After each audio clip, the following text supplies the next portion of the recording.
Welcome to गुरु केंद्र। मैं Smith आप लोगों के लिए जनरल साइंस के मोस्ट इम्पॉर्टेंट क्वेश्चन की सीरीज़ लेकर आया हूं, जिसका आज पार्ट 3 है। अगर आपने पार्ट 1 और पार्ट 2 नहीं देखा है तो अभी देखें, ठीक है। तो शुरू करते हैं क्विक रिवीजन के साथ। तो पहला क्वेश्चन है आज का, शहद की मक्खी का विष कैसा होता है? ऑप्शन है क्षारीय, नमकीन, अम्लीय, प्रोटीन। तो इसका सही आंसर है क्या? अम्लीय, जिसके कारण हमारे शरीर में दर्द और क्या होता है? जलन। देखो, जब भी आपसे शहद की मक्खी पूछे या फिर बिच्छू पूछे या फिर लाल चींटी पूछे, ठीक है, इन सब के अगर डंक में पूछे तो आपको पता होना चाहिए कि इनके डंक में फार्मिक अम्ल पाया जाता है, जिसे मैथेनोइक अम्ल भी कहते हैं, ठीक है। फॉर्मूला अगर आपसे पूछे तो फॉर्मूला इसका होता है CH2O2। और यह क्या है? तो यह एक प्रकार का कार्बनिक अम्ल है। क्या है? एक प्रकार का कार्बनिक अम्ल है। देखो, बहुत जनों को डाउट होता है कार्बनिक और अकार्बनिक में, तो इस डाउट को अभी क्लियर करते हैं। देखो, कार्बनिक और जो अकार्बनिक होता है, पहले तो इसमें हमें डिफरेंस पता होना चाहिए। कार्बनिक सीधे सीधे हम बचपन से पढ़कर आ रहे हैं, जिसमें कार्बन की मात्रा हो, कार्बन की मात्रा हो। लेकिन क्या इतना ज्ञान हमें पेपर में कार्बनिक और अकार्बनिक पहचानने में मदद करेगा? बिल्कुल नहीं करेगा। सपोज मैं आपके सामने एक क्वेश्चन लिखता हूँ, मैंने लिख दिया हीरा। अब बताओ, हीरा कार्बनिक है अकार्बनिक है? तो क्या हीरे में कार्बन नहीं है? हीरा तो कार्बन से ही बनता है, लेकिन हीरा कौन सी कैटेगरी में आता है? अकार्बनिक में। तो इसको अच्छे से समझना जो मैं अब बता रहा हूँ। देखो, कार्बनिक होते कौन से हैं? जिसमें कार्बन की मात्रा हो, लेकिन साथ ही साथ वो हाइड्रोजन के साथ, किसके साथ? हाइड्रोजन के साथ अणु बनाए। क्लियर यहाँ तक? यानी उसके साथ रिएक्ट करे। तो कार्बन की मात्रा तो हो, साथ ही साथ वो किसके साथ रिएक्ट करे? हाइड्रोजन के साथ रिएक्ट करे। ये सबसे आसान तरीका है पहचानने का। क्या? कार्बनिक। अकार्बनिक कौन से होंगे? तो अकार्बनिक जो कार्बन यौगिक नहीं बनाते। यहाँ पर कार्बन हाइड्रोजन के साथ यौगिक बनाएगा और यहाँ कार्बन यौगिक नहीं बनाएगा। अब देखो, यही चीज़ यहाँ सीखनी थी। हीरा यहाँ सिर्फ कार्बन से बना है, यहाँ किसी हाइड्रोजन से वो अपना यौगिक नहीं बना रहा, इसलिए वो कौन सी कैटेगरी में आ जाएगा? अकार्बनिक में। इसी तरीके से साधारण नमक मैं आपके सामने लिखता हूँ NaCl, तो यहाँ पे C जो है, क्या वो हाइड्रोजन के साथ अणु बना रहा है? नहीं, इसलिए वो भी कौन सी कैटेगरी में आ जाएगा? अकार्बनिक में। एक और एग्जांपल मान लो, मैंने लिख दिया कार्बन डाइऑक्साइड। कार्बन डाइऑक्साइड में CO2, क्या C हाइड्रोजन के साथ H के साथ अणु बना रहा है? नहीं, तो ये भी किस में आ गया? अकार्बनिक में। अब देखो, अगर मैं लिख दूं C6H12O6, ये ग्लूकोज का सूत्र होता है, पेपर में पूछ लेता है ग्लूकोज का फॉर्मूला बताइए, तो क्या होता है? C6H12O6। अब देखो, क्या यहाँ पर जो कार्बन है वो हाइड्रोजन के साथ अणु बना रहा है, यानी यौगिक बना रहा है, तो फिर वो क्या है? कार्बनिक है। क्लियर? अच्छा, मीथेन का फॉर्मूला कई बार आ जाता है, तो CH4, तो क्या कार्बन हाइड्रोजन के साथ बना रहा है?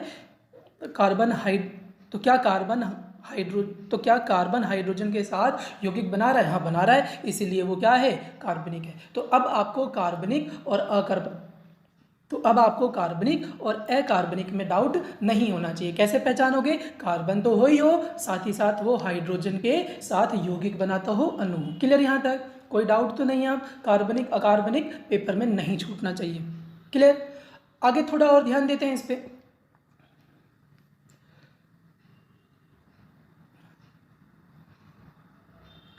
कई बार पेपर में फार्मिक अम्ल से भी आपका क्वेश्चन पूछ लेगा कि फार्मिक अम्ल का प्रयोग कहाँ कहाँ करते हैं। तो याद रखिएगा, चमड़ा उद्योग में किसका प्रयोग किया जाता है? फार्मिक अम्ल का। इसी तरीके से जो गठिया अर्थराइटिस होता है, याद रखिएगा, ये भी आपको पता होना चाहिए। अर्थराइटिस यानी कि जो गठिया होता है, उसके इलाज में भी फार्मिक अम्ल का प्रयोग किया जाता है। अर्थराइटिस डे पूछ ले आपसे, तो 22 अक्टूबर किस रूप में मनाया जाता है? अर्थराइटिस डे, यानी कि गठिया दिवस। तो नेक्स्ट क्वेश्चन करते हैं। P तथा N प्रकार के दो अर्धचालक जब संपर्क में लाए जाते हैं तो PN संधि बनती है, तो वह किस रूप में कार्य करती है? पहले तो अर्धचालक होते क्या है? देखो, मान लो किसी वायर में बिजली जा रही है, ठीक है, यानी कोई वायर विद्युत चालकता आपने ले रखा है, तो उसमें जो चालक है, यानी चालकों से कम और अचालकों से अधिक, यानी कि बिल्कुल हाई भी नहीं और बिल्कुल लो भी नहीं, यानी कि बिल्कुल एंड पे भी नहीं होगा और बिल्कुल टॉप पे भी नहीं होगा, उसी को हम क्या बोलते हैं, अर्धचालक। सीधी भाषा में क्या समझे हम, विद्युत चालकता जब चालकों से कम हो और अचालकों से अधिक हो तो उसे क्या बोलते हैं, अर्धचालक। ठीक है, तो यहाँ पर दो अर्धचालक की बात कर रहा है, जब इसको संपर्क में लाया जाता है तो पीएन संधि बनती है, वह किस रूप में कार्य करेगी, तो याद रखिएगा जब भी हम दो अर्धचालक को मिलाते हैं तो हमें रेक्टिफायर प्राप्त होता है। और रेक्टिफायर को हिंदी में क्या बोलते हैं, दिष्टकारी। क्या बोलेंगे, दिष्टकारी। क्लियर। अब यहीं से पेपर में कई बार पूछ लेगा आपसे कि अर्धचालक के नाम बताओ, या फिर ऑप्शन दे देगा, बोलेगा निम्न में से कौन सा अर्धचालक है। तो बिल्कुल पजल नहीं होना आपको, अगर वो अर्धचालक पूछ रहा है तो ज़्यादातर जो पेपर में आपके आता है वो आता है सिलिकॉन और जर्मेनियम का। क्लियर। ज़्यादातर जो पेपर में आता है वो क्या आता है, सिलिकॉन और जर्मेनियम। आप दो और लिख लो, कैडियम और गैलेनियम। ठीक है, कैडियम और गैलेनियम। तो बिल्कुल पजल नहीं होना है आपको। रेक्टिफायर का प्रयोग कहाँ करते हैं, तो रेक्टिफायर जो है याद रखना एसी करंट को किस में बदलने में काम आता है, डीसी, यानी एसी करंट को डायरेक्ट करंट में बदलता है। इसी तरीके से इन्वर्टर जो होता है वह डीसी को किस में बदल देगा, एसी में। तो अच्छा, इसमें बी ऑप्शन पे भी एक बार ध्यान देते हैं। बी ऑप्शन में प्रवर्धक लिखा है, प्रवर्धक को इंग्लिश में बोलते हैं एम्पलीफायर। क्या बोलते हैं, एम्पलीफायर। एम्पलीफायर का यूज़ हम कहाँ करते हैं, तो जो सिग्नल होती है, ठीक है, सिग्नल के पावर वोल्टेज को बढ़ाने के लिए, सिग्नल के पावर और वोल्टेज को बढ़ाने के लिए हमें किसका प्रयोग करना होता है, एम्पलीफायर यानी कि प्रवर्धक का। अगर कोई डाउट है इसमें तो कमेंट में लिखिए, आपको जरूर बताया जाएगा। नेक्स्ट क्वेश्चन करते हैं, अब बारूद का आविष्कार किसने किया। देखो सबसे पहले तो बारूद और डायनामाइट को लेकर ये दो क्वेश्चन में सब पजल रहते हैं, तो मैं क्लियर कर दूं। बारूद जब भी बोले तो उस समय वो आपसे गन पाउडर की बात कर रहा है। किसकी बात कर रहा है, गन पाउडर की। और जब बम बोले, डायनामाइट बोले, विस्फोटक बोले, तो वहाँ पर ये अलग आ जाएगा। क्लियर। डायनामाइट का आविष्कार किया था किसने, तो अल्फ्रेड नोबेल ने। डायनामाइट विस्फोटक जो है वो किसने बनाया था, अल्फ्रेड नोबेल ने। और बारूद जो है जिसे गन पाउडर के तौर पर जाना जाता है, उसका आविष्कार किसने किया था, तो रॉजर बैंकन ने। बारूद यानी गन पाउडर जो होता है ये पोटेशियम नाइट्रेट के साथ कोयला और गंधक, गंधक यानी कि सल्फर मिलाकर बनाया जाता है। क्लियर। पोटेशियम नाइट्रेट को कई बार पेपर में सोरा या फिर सॉल्ट पीटर के नाम से भी पूछ लेता है, तो पजल नहीं होना। पोटेशियम नाइट्रेट सोरा या सॉल्ट पीटर के नाम से भी जाना जाता है, जिसका प्रयोग कहाँ होता है, गन पाउडर में, बारूद में। और इसका जो आविष्कार किया था वो किसने किया था, रॉजर बैंकन ने। और डायनामाइट का किसने किया था, तो अल्फ्रेड नोबेल ने। अल्फ्रेड नोबेल को आप ध्यान रखें, इनके नाम पर ही शुरुआत हुई थी किसकी, तो नोबेल पुरस्कार की। किसकी शुरुआत हुई, नोबेल पुरस्कार की। इस पे भी क्वेश्चन आ जाता है कि नोबेल पुरस्कार सर्वप्रथम कब दिया गया था, तो 1901 में इसकी शुरुआत हुई थी। और ये 6 क्षेत्रों में दिया जाता है। किस किस में, तो भौतिकी में, रसायन, चिकित्सा, साहित्य, शांति और अर्थशास्त्री।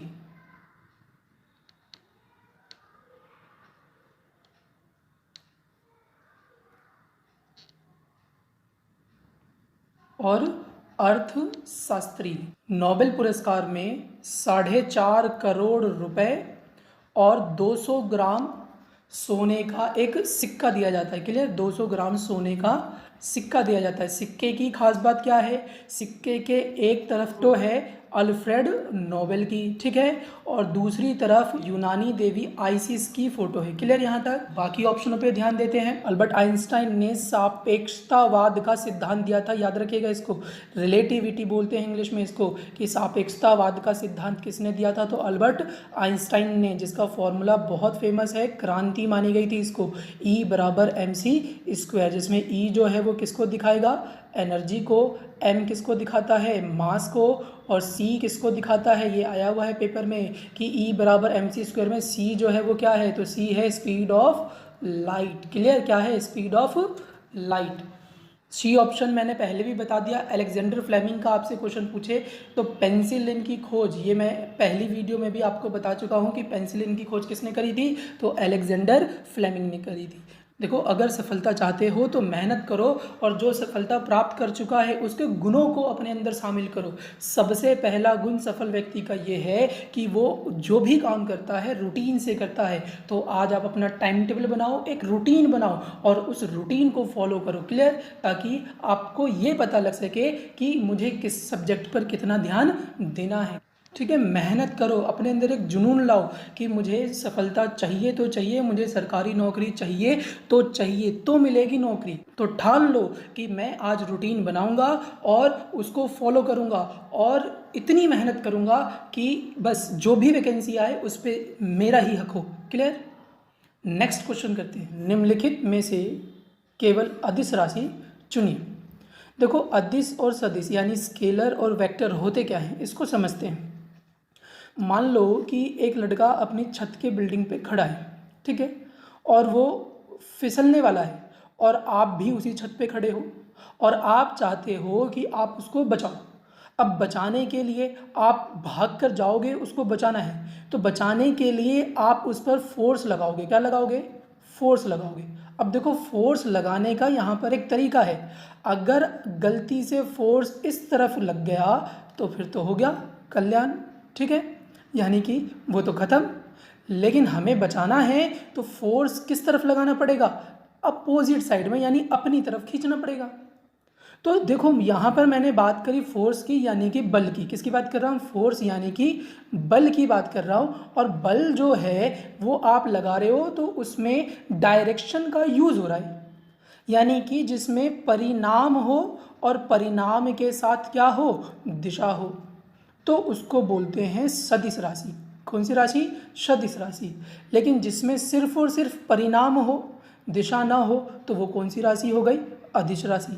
तो फोर्स यानी बल जो है वो सदिश हुई, अदिश हुई, तो इसमें हमें डायरेक्शन का यूज़ करना पड़ा। तो जो बल है वो कौन सी राशि हो गई? तो वो सदिश राशि हो गई। इसी तरीके से आघूर्ण बल जो होता है, जो यहाँ पर डी ऑप्शन में है, वो भी कौन सी राशि हो जाएगी? तो वो भी सदिश राशि हो जाएगी।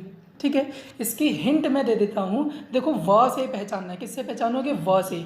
वेग आपसे पूछे, वेग कौन सी राशि है? तो सदिश राशि है। वेग, विस्थापन, क्लियर हो रहा है सबको?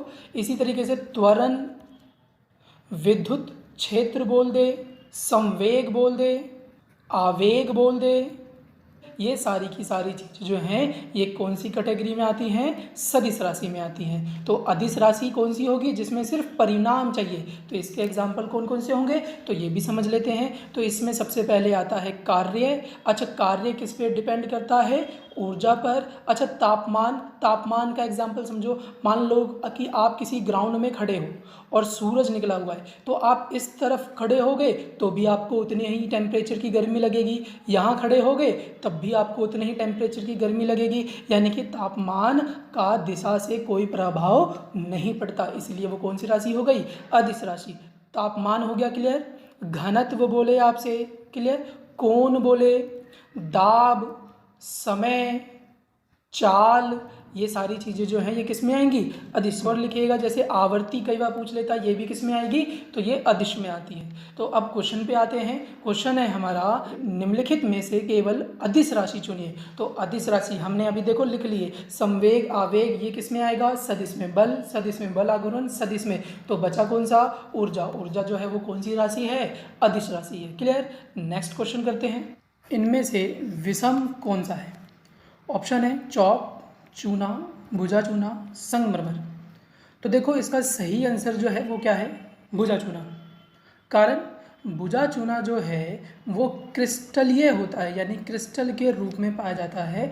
बाकी सब जो है चौक, चूना, संगमरमर, ये चट्टानें होती हैं। तो भुजा चूना क्या होता है? रंगहीन होता है और साथ ही साथ क्या होता है? क्रिस्टल होता है। कई बार पेपर में भुजा चूने का आपसे फॉर्मूला पूछ लेगा। तो फॉर्मूला होता है CA bracket OH bracket close 2, यानी CaOH2। इसको ध्यान रखना है। चौक, चूना और संगमरमर ये है सेल, यानी चट्टानें। कैसे है बनती हैं इसको एक बार समझते हैं अच्छे से। देखो, पृथ्वी के ज्वालामुखी जब बाहर आते हैं, फटते हैं, तो ज्वालामुखी के जो लावा होते हैं वो निर्माण करते हैं किसका? तो आग्नेय चट्टानों का। किसका निर्माण करेंगे? तो आग्नेय चट्टानों का। क्लियर? आग्नेय चट्टानें धीरे धीरे ठंडी होकर बदलती हैं किसमें, तो अवसादी में।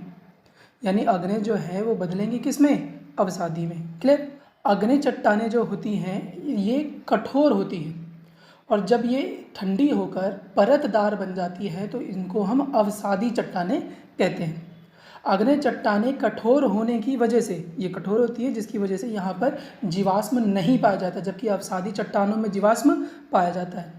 मेनली यहाँ जो पाए जाते हैं वो धातु पाए जाते हैं, जैसे कि लोहा, तांबा, निकेल आदि। ठीक है। और अवसादी जो परतदार चट्टानें होती हैं यहाँ पर कोयला, खनिज तेल, कई बार पूछा जाता है खनिज तेल कहाँ से प्राप्त होगा, तो याद रखिएगा अवसादी चट्टानों से हमें, अवसादी सैलों से क्या प्राप्त होता है, खनिज तेल। इसी तरीके से बलुआ पत्थर बोलो या फिर चूना पत्थर बोलो, ये भी हमें कहाँ मिलेगा, तो अवसादी में। क्लियर। अब आग्नेय चट्टानें और अवसादी चट्टानें समझिएगा ध्यान से। आग्नेय चट्टानें और अवसादी चट्टानें जब रासायनिक क्रिया से रूप बदलती हैं उसी को बोलते हैं कायांतरित चट्टानें, यानी कि सेल नंबर 3। ठीक है, यानी रूपांतरित चट्टानें। जैसे कि इसका अगर मैं डायग्राम आपको समझाऊं तो देखो, आग्नेय है और आग्नेय से क्या बनी, अवसादी बनी। क्लियर। और अवसादी आगे चलकर क्या बनेगी, तो रूपांतरित बनेगी, यानी कायांतरित बनेगी। और आग्नेय डायरेक्ट भी क्या बन सकती है, रूपांतरित बन सकती है। फिर रूपांतरित से भी रूपांतरित बनाया जा सकता है। तो ज़्यादा आपको डीपली जाना नहीं है, अभी क्वेश्चन के थ्रू बस समझना है कि आग्नेय से अवसादी, अवसादी से रूपांतरित, और कई बार डायरेक्ट आग्नेय से क्या बन जाती है, रूपांतरित, और कई बार रूपांतरित से भी क्या हो जाती है, रूपांतरित। फिर ये रूपांतरित चट्टानें आगे चलकर क्या बनती है, आग्नेय चट्टानें बनती है, आग्नेय शैलें बनती हैं। तो इस तरीके से चट्टानों का सेल क्रम चलता है। मेन जो आपको ध्यान रखना है वो ये कि आग्नेय से अवसादी, अवसादी से रूपांतरित, और डायरेक्ट आग्नेय से रूपांतरित भी बन सकता है। देखो, जैसे मैं एग्जांपल में आपको समझाता हूँ कि यहाँ पर सपोज मान लो हमने देखो बलुआ पत्थर और चूना पत्थर का एग्जांपल लिखा है। मान लो बलुआ पत्थर आ गया, तो बलुआ पत्थर का रूपांतरण किस में होगा, तो देखो बलुआ पत्थर हो या फिर आपसे डोलोमाइट की बात करें, ये दोनों रूपांतरित होकर किस में बदलती हैं, तो संगमरमर में। तो संगमरमर जो है वो आग्नेय नहीं है, अवसादी भी नहीं है, वो क्या है, तो ये रूपांतरित है, कायांतरित है, जो रासायनिक क्रिया से रूप बदलती है। तो संगमरमर जो है कायांतरित चट्टानों का एग्जाम्पल हो गया, चौक और चूना अवसादी चट्टानों का एग्जाम्पल हो गया। भुजा हुआ चूना ये अलग होता है, रंगहीन क्रिस्टल होता है, अलग होगा, जिसका फॉर्मूला होता है CaOH2। क्लियर, इसको ध्यान रखिएगा। नेक्स्ट क्वेश्चन करते हैं। मूत्र बनता है, तो इसको थोड़ा डायग्राम से समझते हैं। देखो, हमारे पास 2 किडनियाँ होती हैं और किडनियों से ऐसे 2 पाइपें निकलकर आगे जा रही होती है, कहाँ पर, तो मूत्राशय में। इस वाले सेक्शन को मूत्राशय बोलते हैं। और ये रहा मूत्र मार्ग, जिससे ये क्या हो जाता है, मूत्र बाहर। तो एक बार नाम में लिख दूँ इसके, तो यहाँ पर ये जो सेक्शन है ये हो गया किडनी। क्लियर। ये है मूत्र वाहिका, ये मूत्राशय, और ये मूत्र मार्ग। क्लियर। इस वाले सेक्शन में ऐसे छोटी छोटी नलिकाएं होती हैं जिसको बोलते हैं संग्राहक वाहिनी। क्लियर।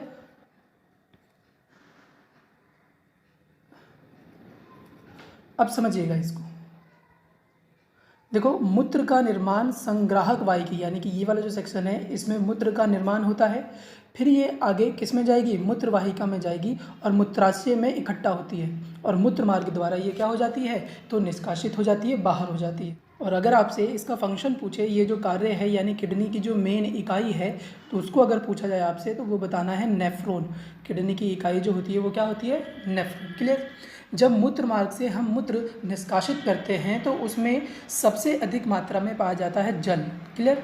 ये पूछ लेता है परसेंटेज में, इसको ध्यान रखिएगा। जल की जो मात्रा होती है वो 90 से 95% होती है। यूरिया जो होता है वो लगभग 2% के आसपास होता है। क्लियर। इसमें विटामिन सी भी पाया जाएगा। अमोनिया का परसेंटेज लिख लीजिए, अमोनिया का आता है तो अमोनिया का 0.02%।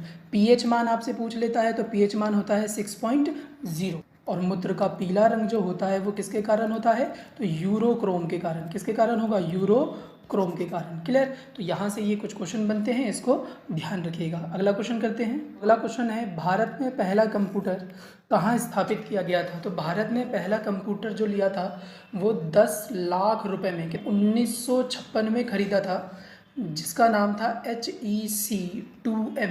और ये कहाँ स्थापित किया गया था, तो भारतीय सांख्यिकी संस्थान कलकत्ता में। क्लियर। अगर आपसे भारत द्वारा निर्मित पहला कंप्यूटर पूछे तो आंसर में बताना है क्या, तो सिद्धार्थ। क्लियर, सिद्धार्थ जो है भारत का पहला कंप्यूटर था। और सुपर कंप्यूटर पूछे कि भारत ने पहला सुपर कंप्यूटर कौन सा बनाया था, तो सुपर कंप्यूटर में आंसर देना है आपको परम 8000। क्लियर, नेक्स्ट क्वेश्चन करते हैं। गाय के दूध में थोड़ा पीलापन किसके उपस्थिति के कारण होता है। देखो इसको समझिएगा, गाय के दूध में अगर पीलापन पूछे तो पहला प्रेफरेंस जो देना है आपको वो देना है किसको, तो कैरेटिन को। अगर कैरेटिन ऑप्शन में ना हो तो आपको देना है राइबोफ्लेविन। ठीक है, ऑप्शन में क्या देखना है, राइबोफ्लेविन। तो यहाँ पर कैरोटीन और राइबोफ्लेविन दोनों हैं, तो पहला प्रेफरेंस जो जाएगा वो किसके साथ जाएगा, कैरोटीन के साथ। और कैरोटीन नहीं होता तो क्या जाता है, राइबोफ्लेविन। कारण बताता हूँ मैं आपको, राइबोफ्लेविन जो है वो विटामिन B2 का रासायनिक नाम है। ठीक है, जिसको पीला विटामिन या फिर वृद्धि विटामिन भी कहा जाता है। पीला विटामिन पूछे आपसे या फिर कौन सा पूछ ले, ग्रोथ विटामिन यानी कि वृद्धि विटामिन पूछ ले, तब भी आपको क्या टिक करना है, राइबोफ्लेविन, जो दूध में प्रचुर मात्रा में पाया जाता है। अगर कभी पेपर में ये क्वेश्चन आ जाए और आपको कैरोटीन ऑप्शन में ना मिले तो आप कौन सा ऑप्शन टिक करिएगा, राइबोफ्लेविन। एक बार समझते हैं कि ये रंगों के पीछे का कारण क्या है। देखो एक वर्णक होता है कैरोटेनॉइड्स, इसको समझिएगा, कैरोटेनॉइड्स। कैरोटेनॉइड्स किसी भी चीज़ में लाल, पीला या फिर नारंगी रंग के लिए उत्तरदायी होता है। ये दो भागों में बटा होता है। कितने भागों में बटा होगा, दो भागों में। एक को बोलते हैं ज़ैंथोफिल, क्लियर, और दूसरा जो होता है उसे बोलते हैं कैरोटीन। ज़ैंथोफिल जो है सीधे सीधे ऐसे समझना कि इसमें ऑक्सीजन पाया जाता है और कैरोटीन जो है इसमें ऑक्सीजन नहीं पाया जाता। ये हमें सूर्य की तेज किरणों से सुरक्षा करता है। और कैरोटीन जो है पौधे की वृद्धि के लिए उत्तरदायी होता है, यानी कि पौधों में जो वृद्धि होती है वो किसके कारण होती है, कैरोटीन के कारण। ये दो भागों में बटा होता है। कैरोटीन जो है आगे चलकर कितने भागों में बटेगा, दो भागों में। एक को बीटा कैरोटीन बोलते हैं, बीटा कैरोटीन, और दूसरे को लाइकोपिन, लाइकोपिन। अब यहीं से क्वेश्चन हमसे पजल कर करके पेपर में पूछता है, जैसे कि गाजर, टमाटर, इन सब में थोड़ा सा नारंगी कलर आ रहा है। जहाँ पर नारंगी यानी ऑरेंज कलर की बात करें तो वहाँ पर कैरोटीन के वर्णक पाए जाएंगे, और जहाँ पर पीले रंग की बात करें वहाँ पर किसके वर्णक पाए जाएंगे, तो ज़ैंथोफिल के। जैसे कि बीटा कैरोटीन जो है ये गाजर के रंग के लिए उत्तरदायी होता है। लाइकोपिन का आपसे पूछे तो ये भी कई बार आ चुका है, टमाटर का रंग किससे होता है, लाइकोपिन से। क्लियर। अब मैं यहीं से आपसे बोल दूं कि पेपर में अंडे का यॉक आया था, यानी जर्क आया था, तो अंडे का जो यॉक होता है उसका जो पीला रंग होता है, देखो उसमें जो पीला रंग होता है वो किसके कारण होता है, तो ज़ैंथोफिल के कारण। तो कोई डाउट नहीं होना चाहिए इसमें, ठीक है। तो अब अगर पेपर में ये आ जाए तो आपको पूरे अच्छे से क्लियर होना चाहिए कि बीटा कैरोटीन गाजर के लिए, कैरोटीन गाय के दूध के लिए भी, लाइकोपेन टमाटर के लिए और ज़ैंथोफिल अंडे के यॉक के लिए। और यहाँ पर एक और लिख लेना एग्जाम्पल, मक्का यानी मेज जो है उसमें भी ज़ैंथोफिल कारण ही पीले रंग पाए जाते हैं। क्लियर। अगला क्वेश्चन करते हैं, भोपाल गैस त्रासदी निम्न में से किस कारण हुई थी। तो भोपाल गैस त्रासदी जो है वो 3 दिसंबर 1984 को हुई थी, जिसमें लगभग 15,000 लोग मारे गए थे। ठीक है। कंपनी का नाम आपसे पूछे तो यूनियन कार्बाइड, कंपनी का नाम था यूनियन कार्बाइड, इसको भी ध्यान रखिएगा। अब यहाँ पर जो हमसे पूछा जा रहा है वो पूछा जा रहा है गैस, तो ऑप्शन है methyl isocyanide, methyl cyanide, methyl isocyanate. तो ये बिल्कुल सही आंसर है। पीछे जो साइनेट लिखा है इससे आपको ध्यान रखना है। अभी रिसेंटली करंट का अगर आपसे क्वेश्चन पूछे तो रिसेंटली भी एक गैस त्रासदी हुई है, जो हुई है 7 मई 2020 यानी 2020 को विशाखापट्टनम में। आपने न्यूज़ में देखा होगा, इसको भी ध्यान रखिएगा, ये भी आपका करंट अफेयर के तौर पर पूछा जा सकता है। कहाँ हुई थी ये, तो कंपनी का नाम था LG पॉलीकर। ठीक है, LG पॉलीकर उद्योग, और इसमें से जो गैस रिलीज हुई थी वो याद रखिएगा स्टायरीन मोनोमार। गैस जो थी वो कौन सी थी, लिख देता हूँ मैं, स्टायरीन मोनोमार। ठीक है। तो अगर आपसे पूछे भोपाल गैस त्रासदी में कौन सी गैस रिलीज हुई थी, तो आइसोसाइनेट। ठीक है। भोपाल किसकी राजधानी है ये पूछ ले आपसे, तो भोपाल जो है वो MP यानी मध्य प्रदेश की राजधानी है। नेक्स्ट क्वेश्चन करते हैं। अगर कोई डाउट है तो कमेंट में पूछिए, जरूर बताया जाएगा। तो अगला इंपॉर्टेंट क्वेश्चन है, धूप के चश्मे की क्षमता क्या होती है। देखो क्षमता जो है वो मापी जाती है किसमें, डायोप्टर में। किसमें मापी जाएगी, डायोप्टर में, ठीक है, जिसका फॉर्मूला होता है P बराबर 1/f। P जो है किसको रिप्रेजेंट करता है, तो P पावर को रिप्रेजेंट करेगा और F जो है वो किसको रिप्रेजेंट करेगा, फोकस को, जो किस में मापी जाएगी, तो मीटर में। किस में मापी जाएगी, मीटर में। क्लियर। तो धूप के चश्मे की जो क्षमता होती है वो होती है 0 डायोप्टर, यानी धूप के चश्मे की बात करें तो वो क्या होगी, 0 डायोप्टर। अब अगर मैं प्लस और माइनस की बात करूं तो जो माइनस है वो रिप्रेजेंट करता है किसको, अवतल को। अवतल यानी कि धंसा हुआ, यानी जिसमें कमी हो जाए, तो अवतल। और उत्तल यानी उठा हुआ, जिसमें उठा हुआ महसूस हो ऊपर की तरफ, तो वो प्लस में यानी पॉजिटिव। ठीक है। अवतल लेंस और उत्तल लेंस को कई बार अपसारी और अभिसारी के नाम से भी जाना जाता है, तो याद रखिएगा, अपसारी अवतल को बोलते हैं और अभी, मैंने बोला ना अधिक, जिसमें अधिक महसूस हो, तो अभी यानी अधिक, तो अभिसारी जो है वो कौन सा हो जाएगा, उत्तल। इनके प्रयोग को लेकर क्वेश्चन आ जाता है पेपर में, जैसे कि अवतल लेंस का प्रयोग कहाँ करते हैं, तो निकट दृष्टि दोष, याद रखिएगा, आंखों के दृष्टि दोष जो होते हैं उसमें जो निकट दोष होता है उसके लिए किसका प्रयोग करते हैं, अवतल का। और उत्तल दूर दृष्टि दोष, अगर आपसे पूछे दूर दृष्टि दोष में कौन से लेंस का प्रयोग किया जाता है तो क्या आंसर बताना है, उत्तल। इसी तरीके से कुछ और एग्जाम्पल मैं अवतल के बता दूं। देखो अवतल ऐसे समझना, अवतल किसी भी चीज़ को बड़ा करने के लिए, किसी भी चीज़ को क्या करने के लिए, बड़ा करने के लिए। मान लो आप दाढ़ी बना रहे हो, तो दाढ़ी अपनी बड़ी देखोगे तो बड़ा करने के लिए आप हमेशा किसका प्रयोग करोगे, अवतल का। और छोटा करने के लिए किसका प्रयोग किया जाता है, उत्तल का। जैसे कि समझना, साइड मिरर, वाहनों में जो साइड मिरर होता है वो दूर की वस्तु को छोटा करके दिखाता है, तो क्या हो गया, उत्तल। इसी तरीके से जो मैंने अभी क्वेश्चन बताया दाढ़ी वाला, तो दाढ़ी का एग्जाम्पल लिख लेना। दाढ़ी बनाने के लिए हम किसका प्रयोग करते हैं, तो अपसारी का, यानी कि अवतल का। और भी एग्जाम्पल लिख लीजिए जो काम आएंगे आपके, जैसे सर्च लाइट और सोलर कुकर। ठीक है, सर्च लाइट और सोलर कुकर भी किस में आएंगे, आपके अवतल में, तो इसको ध्यान रखिएगा। तो एक बार क्विक रिव्यू कर लेते हैं, लीजिएगा। पहला क्वेश्चन है, शहद की मक्खी का विष कैसा होता है, तो अम्लीय होता है, उसमें फार्मिक अम्ल पाया जाता है। सेकंड, पी तथा एन प्रकार के दो अर्धचालक जब आपस में मिलाए जाते हैं यानी संधि बनती है, तो वह किस रूप में कार्य करते हैं, तो दिष्टकारी। दिष्टकारी मतलब रेक्टिफायर, जिसका प्रयोग एसी को डीसी में बदलने के लिए किया जाता है। बारूद का आविष्कार, बारूद यानी गन पाउडर पूछे तो रॉजर बैंकन, और डायनामाइट पूछे तो अल्फ्रेड नोबेल। निम्नलिखित में से केवल अदिश राशि चुनिए, तो अदिश राशि जो है वो कौन सी है, ऊर्जा।